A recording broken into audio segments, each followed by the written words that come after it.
E essa é a diferença do cristão e das pessoas do mundo. O cristão e as pessoas do mundo, elas vão passar as mesmas coisas, as mesmas dificuldades. Vai ficar doente, vai ficar desempregado, vai passar dificuldades. Mas a diferença é a maneira em que reagimos às circunstâncias. Vou citar um exemplo muito fácil.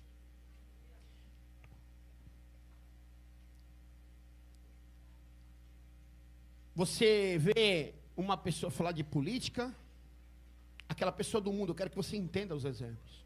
Ela vai dizer assim: política é tudo ladrão, pilantra, picareta, isso, aquilo. Você vê um crente falar de política, ele vai dizer assim: feliz o Deus cuja nação é o Senhor. Muda todas as coisas, muda o teu linguajar, muda a tua forma de pensar, de falar, muda todas as situações. Onde você vê tempestade, ele vê a mão de Deus. Onde você vê tribulação, ele fala oportunidade. Onde você vê dificuldade, ele fala, há uma esperança ainda. Porque a Bíblia fala que ainda há esperança para uma árvore que for cortada. Ao cheiro das águas ela brotarão, não cessarão seus renovos. E em todas as estações, darão fruto. E no calor não sequirão. Sabe, posso até estar no deserto, mas o Senhor está comigo. Estamos falando sobre isso? A nação poderosa, a nação de Israel, ela se fixou no deserto. Mas no deserto aprove o Senhor prover todas as coisas para aquela nação. E hoje é uma das nações mais ricas. Ou alguém já viu algum judeu pobre? Mas por causa de toda a adoração, por causa de toda a devoção que eles têm a Deus, por causa dos princípios que eles têm a Deus,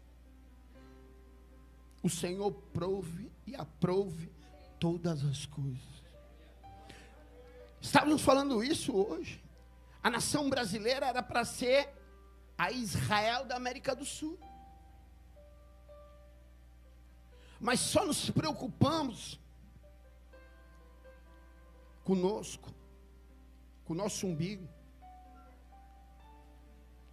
Você vê, e assim nós estávamos conversando no escritório, quando um israelita, um judeu,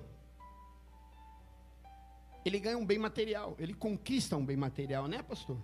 Um carro, vou citar um exemplo. Quem não gostaria de ter um carro novo aqui? Eu também. Quando ele chega na casa dele com esse carro, os vizinhos fazem festa, fazem culto de ação de graça, se alegram com a alegria dos outros. Aqui no Brasil, então, por causa de princípios, e por causa da maneira como vivemos e como somos, muitas vezes perdemos as nossas bênçãos. Porque não vivemos dentro de princípios. E o crente, ele tem que viver em cima de princípios, não de personalidades. Procuramos praticar esses princípios acima de todas as nossas personalidades. E esses princípios, eles têm que estar em todas as áreas da minha vida. O pastor falou sobre prioridades. Ele tem que estar na minha família, no meu casamento. Esse princípio, ele tem que estar com os meus filhos.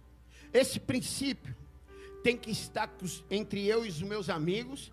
E esse princípio, principalmente, tem que estar entre eu e a minha igreja. Mas quando eu decido colocar as minhas personalidades acima dos meus princípios, eu vivo debaixo de uma maldição. Mas quando eu renuncio às minhas vontades e procuro praticar os princípios acima das minhas personalidades, aquele que nos vê a todo momento, aquele que nos abençoa, aquele que é o Criador do céu e da terra, ele te coloca sobre bênçãos. Muitas vezes perguntamos, pastor, acontece comigo, mas não acontece contigo, mas não acontece comigo. Por quê, pastor? Eu falei para minha mulher ontem no carro sobre algumas lutas. E porque essas pessoas que conhecem tanto da Bíblia passam por essas lutas. Não que nós não vamos passar, mas que essas lutas não cessam. Lembra da historinha do deserto? Quantas semanas era para ficar no deserto? Quantos dias? 40, né, pastor? Mas rapidinho, né? Ia ser uma coisa rapidinha, né? Ficaram quantos anos, pastor? 40 anos. E não entraram. Você entende o que eu quero dizer hoje? Então, querido, hoje eu quero falar com você sobre força e fraqueza. Força e fraqueza. Preste atenção. Abra sua Bíblia comigo. No livro de 2 Coríntios, capítulo de número 12.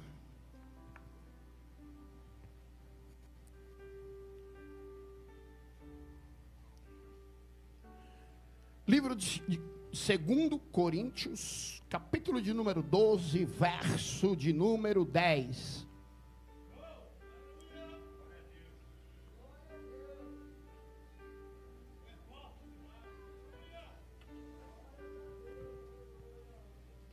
Livro de 2 Coríntios, capítulo de número 12, verso de número 10.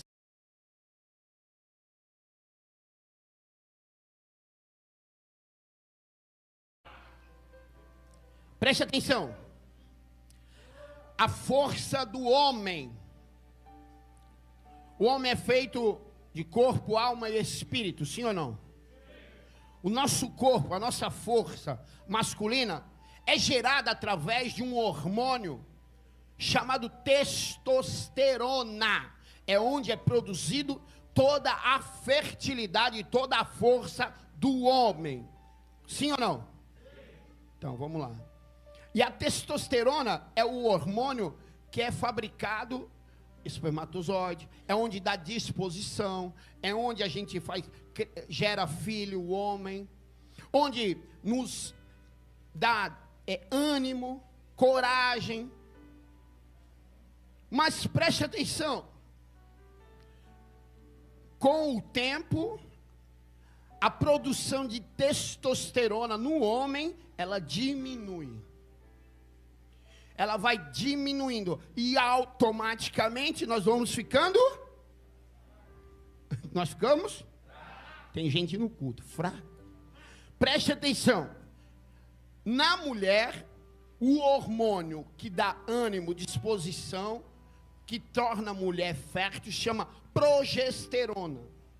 É um hormônio que é fabricado na mulher, onde a mulher ela tem ânimo, força, onde ela se torna fértil, ela gera filhos. Nossas promessas são geradas através da mulher neste hormônio, onde é encontrado um com o outro, fecundado, gerado e forma os filhos. Então a mulher ela tem força através da progesterona. Só que a mulher é diferente do homem. O homem produz testosterona. A mulher já nasce com a quantidade exata. Depois de uma certa idade, acaba-se a progesterona na mulher e ela não pode mais gerar filho. Tanto que a mulher chega numa certa idade, ela não tem mais filho. Sim ou não? É isso. E aí, aquela mulher que era uma mulher cheia de vitalidade, ela se torna de forte, ela se torna. É isso aí. Então, o que eu quero dizer com isso? O homem, ele é limitado. É por isso que Paulo, conhecendo as grandezas das revelações, ele diz assim: não me julgue que não seria inércio de falar as grandezas de todas as revelações, mas disso não me orgulharei, disso não empinarei meu nariz, dessas coisas não. Me gloriarei nas minhas fraquezas, nas minhas necessidades, nas minhas anjuras. Mas preste atenção, mas por que nós que quando passamos adversidades, fraquezas, lutas, tribulações, provações, perdemos a nossa fé e desistimos, assim como foi falado no início do culto. O culto ele vem falando de persistência, de luta mesmo, de força. O Paulo só falou de princípios. Ninguém vai conseguir ter força se não manter princípios. A pessoa se torna fraco, desiste e cai.